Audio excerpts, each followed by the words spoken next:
Today we got the anime villain that was almost perfect. By the thumbnail, it's gonna be Madara Uchiha. So yeah, let me know y'all opinion on Madara. He was the goated villain in my opinion. Let's get into the video. Make sure to subscribe if you're new. When you think about the biggest fumbles in anime, I'm sure there are more than a few things that come to mind. Promised Neverland Season 2, for example. But how about fumbling a villain that could have been perfect? A character with such potential, such build, and such aura that makes his downfall unlike anything else in the history of anime. Today, I'm going to talk about Madara Uchiha, how his hopes of perfection were dashed, and why the fumble isn't quite what you think. Madara's potential was through the roof, and there are two things that are established from the get-go that give us a bunch of different ways for his character to go. Like Elon, he doesn't trust anyone but himself to be the world's savior, and he's not as smart as he thinks he is. Both of these are fascinating dynamics to build stories around. The first is akin to Doctor Doom, and the latter in the vein of the Riddler. Two very different but extremely compelling villains. One thing his story does well is keeping to these themes. He has a saying, things never go according to plan, and that could not be more fitting for his story. All his actions are informed by his experiences and the history of his world. While we may disagree on the methods he uses to pursue his goals, we can understand why he does the things he does, traditionally a sign that a villain is well written. And early on, that's exactly what he is. Game of Thrones King's Road is now available on both PC and mobile with Google Play Game. The problem with Madara though is he wants peace, but he wants to control it. Like the video said, he don't trust anybody else to bring the world peace. So he want to put people in the genjutsu. And when you do that, you don't give them the choice to be peaceful and everybody get along and everybody just, like love each other. You don't give them that choice once you put them in the genjutsu. So that's why he's not a hero. Like you won't ever be. I know everybody knows he's a villain, that's the title. But he wants to make himself a hero and you can't do that. Over 300 episodes passed since we were given our first glimpse of him as a statue in the Valley of the End. Between then and now, we've heard stories of his legendary power. We've seen others co-opt his identity to instill fear. And the name Madara Uchiha has as much weight in the ninja world as Voldemort holds in the wizarding one. And now, after decades away, he's back. The Fourth Shinobi War is in full effect. For the first time in history, an alliance has been formed between the 5 great nations of the ninja world. This allied army came together to combat the Akatsuki, but now find themselves standing before the reincarnated version of Madara Uchiha. Even having been dead for years, it takes Madara no time at all to realize the jutsu that has brought him back to life and instantly breaks free of the user's control. Now it's time to see what he can do. We see the fear of the Alliance grow with each step Madara takes towards them. He rushes into the crowd of soldiers and with taijutsu alone, dispatches hundreds of allied shinobi in an instant. Mind you, he is dead, bro. Like he's not even, like he been dead for so long. Like, how you do this, bro? Like, how you doing this? He just walked down thousands of people just cause he can. He didn't use no Susanoo. He didn't use no type of genjutsu or nothing. He just did it, bro. He just went in there, boom, bow, boom, bow, bow. Like, what are you doing? Ref, where are we when you need you, bro? We need you right now. Call a foul, call a flag on the play. Call offsides or something. What are you doing? Help us, man. Dang, bro, we need you, bro. He kicking our butt.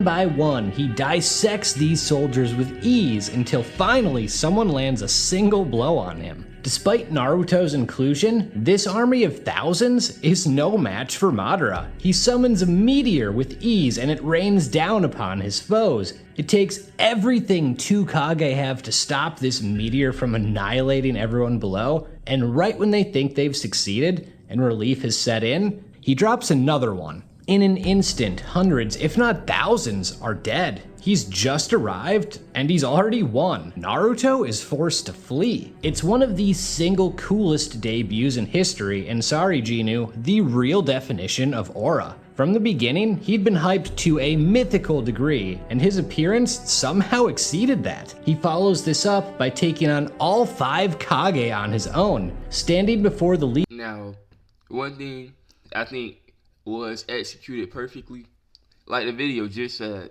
they did hype him up extremely. Like, he was hyped up in history crazy. So if he would have got folded up easily by the 5 Kage, that would have been very disappointing. Like, I ain't gonna lie, that would have sucked, bro. But yeah, he pushed them to their limits, bro. Leaders of the 5 great nations is a feat beyond comprehension, and not only does he hang with them, he outclasses them completely. We see him go face to face with Might Guy after unlocking all 8 gates, and instead of fearing this immense power, even when he's taking serious damage, Madara's having the time of his life. This dude isn't just different, he's special. But why? Madara grew up as part of the Uchiha clan during the Warring States period. 3 of his siblings died early, leaving only he and his brother Izuna remaining. The realization of the brutality of their world made them realize the most valuable commodity in the ninja world is strength. This pushed Madara to grow more powerful at all costs, so much so that he successfully defeats a shinobi from the enemy Senju clan. Shortly after, he met Hashirama, a goofster and fellow shinobi, and they quickly bonded over their shared experiences, like losing siblings on the battlefield and their life savings on Hakuto coin. The two became friends and rivals. Eventually he learned Hashirama was a Senju, so they were destined to be mortal enemies. When forced to choose between his clan and his friend, Madara chose the clan. He was no match for Hashirama on the battlefield, though his friend could never bring himself to take Madara's life. The same couldn't be said for Izuna, who was killed in battle by Hashirama's brother, Tobi. He didn't care, bro. Let's talk about Tobirama real quick. Tobirama didn't care. Look at him. That's full hate in his eyes, bro. He don't like them Uchiggers, bro. Simple as that. He don't trust them. He made that flying Raijin the move that killed Madara's brother Izuna, bro. He made that just for him. He made the flying Raijin just for the Uchiha. He made that 40-sign water dragon jutsu just for the Uchiha, bro. He didn't trust him. He did not trust him at all. I'm pretty sure that since they going over the background of Madara, they gonna show where Hashirama and Madara was talking, and Hashirama and Tobirama was talking, and Madara was like listening, like behind the door, and Tobirama knew he was there. He was like, I don't trust Madara to be the next Hokage, bro. I don't trust him. Nobody in the village like him. The only person who likes him is you, bro. We don't trust him, bro. Do not make him the next Hokage. Like, he knew Madara was there and he did not care, bro. He would have ran the ones with Madara, but I'm sure Madara would have had that in the bag.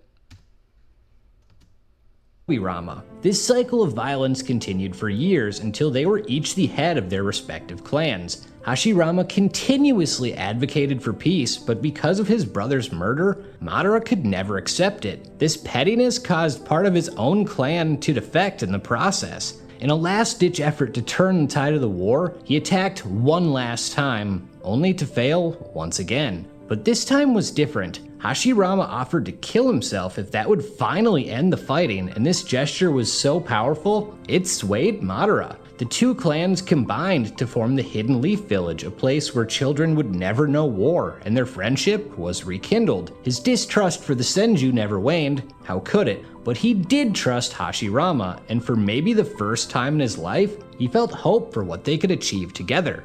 However, their definitions of peace differed. Hashirama's came through cooperation while Madara's came through control. Even so, Madara had his friend's support to be the first leader of the Hidden Leaf, the first Hokage. Except, it was Hashirama who was elected to the position. This was an important turning point. Madara had forgiven the Senju for the atrocities they had committed against his clan. He had worked together with his friend to build this nation up, and in return, he wasn't trusted enough to be their leader. He could see this did not bode well for the Uchiha and became wary his clan would concede more control to the Senju. That's when he deciphered a stone tablet and learned more of the history of violence between the clans and the cycle of never-ending war, and it jaded him further. He tried to confide in his people what he had discovered, but they turned him away. Neither his people nor his friends supported his ideals.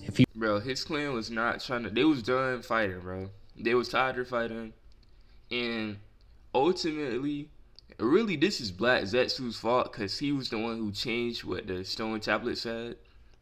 But Madara went to his clan saying, "Yo, I don't trust the Leaf Village, bro. Let's leave, cause they gonna end up backdooring us. They gonna do something, and it's not gonna be good for us, bro." They was like, "Nah, bro, we good, bro. We got it. We ain't trying to fight. We ain't trying to do none of that.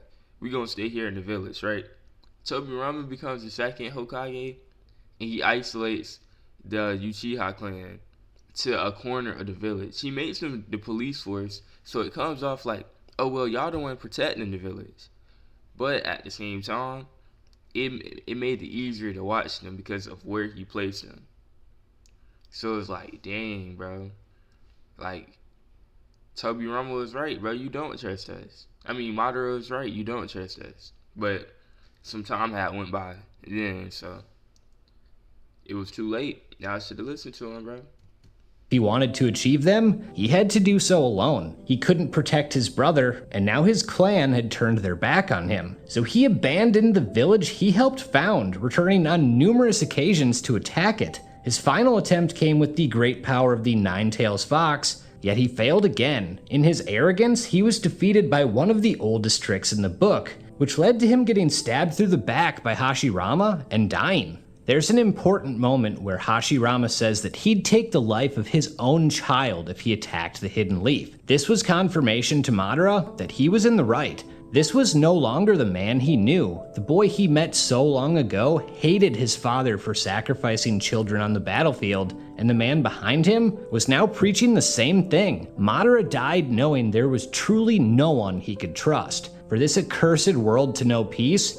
it could only come by his doing. To get started in data analytics, you don't need previous experience or a degree. The Google Data Analytics Certificate will.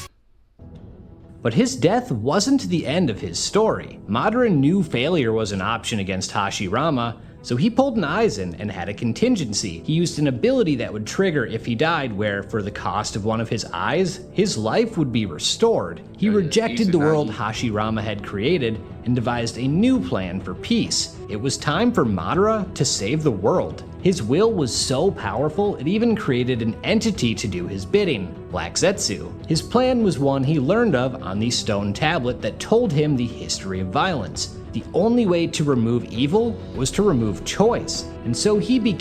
Like, being realistic though, like, if we being honest, in my opinion, I think the world will never fully be at peace because people like violence, bro. They like problems. They like conflict. And like, if you gave them that, like, you can post a picture of a glass of milk, and there'll be people in the comments talking about it and arguing over it. And for that reason, low key, the infinite Tsukuyomi ain't even a bad idea, bro. Everybody get to be happy. Yeah, it's not real. It's not a real place, but I mean, nobody gonna get hurt.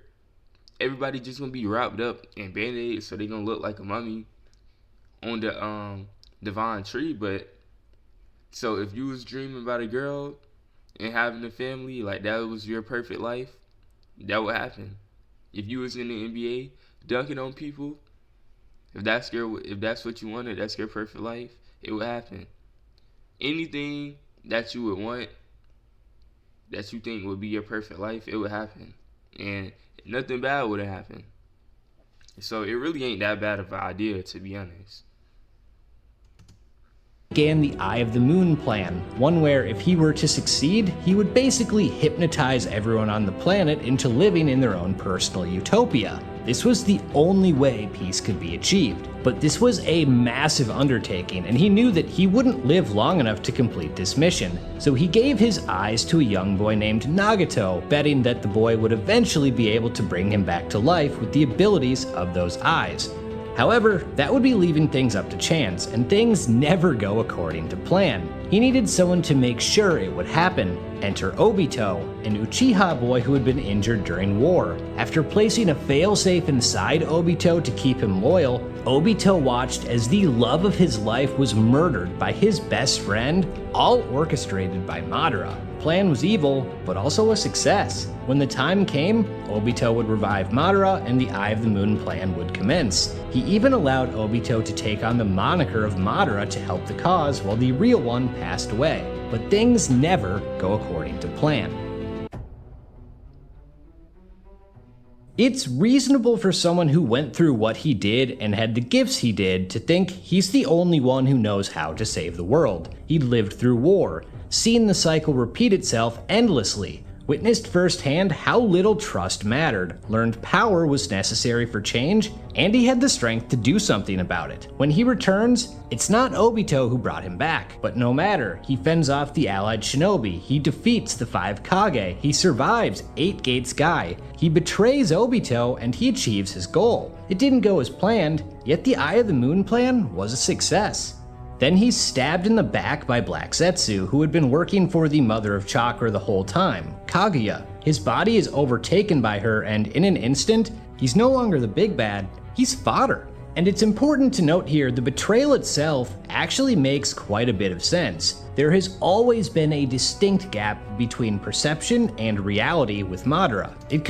I seen in a quote, it was like, one person's illusion is another person's reality, and people are limited, like their reality is limited to what they know.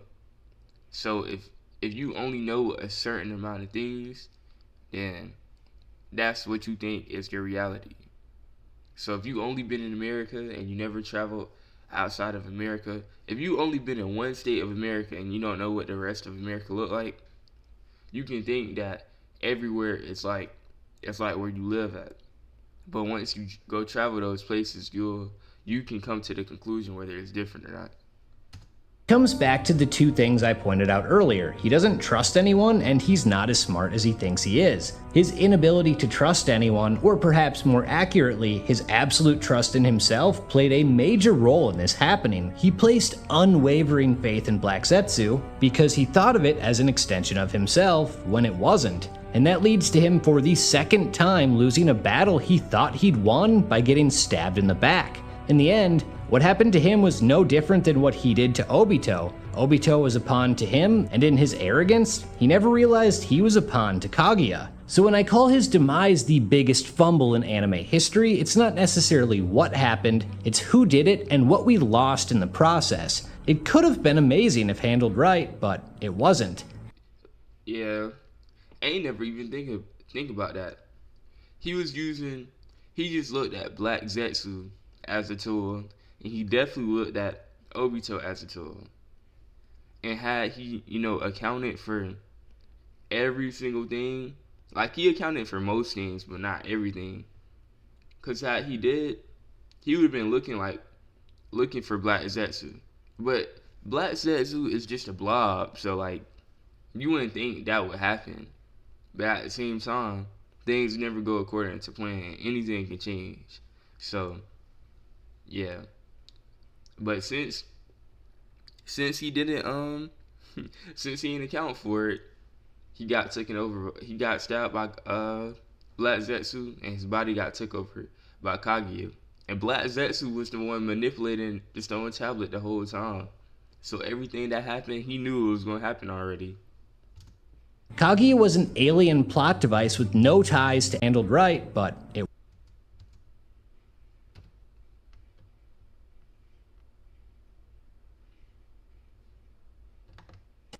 Kaguya was an alien plot device with no ties to any characters and no meaningful ideology, which goes against the whole ideological conflict between differing perspectives story they'd been telling from the start. While we spent a ton of time building up Madara, the series, like this video, did not do that for Kaguya. Whether through words or actions, all the best conflicts in the show were centered around competing philosophical differences, and this was not that. Like Pain, Madara's wake up to reality speech makes you go, you know, maybe he has a point. But unlike Pain, we never get a rebuttal. Madara's worldview was never challenged by the good guys, he was stabbed in the back by an alien. That's fitting for his character, but not the story at hand. You can make the argument that Madara didn't have personal ties to a lot of the cast too, and I think that's mostly fair, but we are also in the process of building that up. He had a hand in creating a lot of what we had seen throughout the story. He was directly responsible for Pain and the Akatsuki. He was directly responsible for Obito. Hell, he was responsible for the distrust of the Uchiha clan and straight up founded the main village of the series. Then, right at the apex of his story, he went out like James Harden in a Game 7. No villain in anime has ever been cucked harder because everything he did, including successfully enacting his plan, amounted to nothing. You could— Oh my gosh. That's the first time. I think that might be the first time. I haven't watched that many anime, to be honest, but that might be the first time. Like, that's like getting to the NBA, being in the NBA for like 7 years, reaching your peak, and then getting a career injury. Like, before you get to win anything. And that's what happened to him. And like, yeah, like he said, like, he did have a connection to the people, but not in a way that we usually see. Then he didn't get the riches.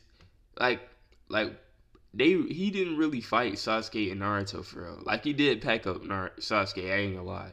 He did pack him up. But he didn't get to fight them for real. could have done a betrayal that worked with a better build and without invalidating his entire existence. The other thing is, when you dig into it deeper, Madara's plan falls on its face too. And I know Zetsu manipulated him, but the Eye of the Moon plan, while interesting, was created by an evil, selfish individual who desired control and never cared about peace. Yes, Madara was also controlling, but unlike Kaguya, he did want peace. Basing your plan for that off the idea of someone who doesn't want it is stupid at best. I don't know about you, but I wouldn't look to a Hitler manifesto to come up with a peace plan, and that's essentially what he did. I like Madara a lot. That's why the way things played out stings so much. Naruto is one of the biggest, most popular anime ever, and Madara felt like the natural conclusion to that series. Everything was right there for him to be perfect, and then it was gone. It's the biggest fumble in anime. With that, Nah, that's true. For the people saying, "Oh, Kaguya came out of nowhere," that's not true though. They hinting it at the Otsutsuki, being in Naruto anyway. So that part isn't true, and that's the route I thought he was gonna take when I first clicked on the video. But yeah, that's like, why would you look at Russell Westbrook's jump shot and his like watch him play basketball to learn how to shoot? You're not gonna do that, bro. You're not gonna do that. With all that being said, this was a good video. Make sure to leave a like. Make sure to subscribe. I post at least 2 times a day, so you don't want to miss that. Yeah, I'm gonna see y'all in the next one. Peace.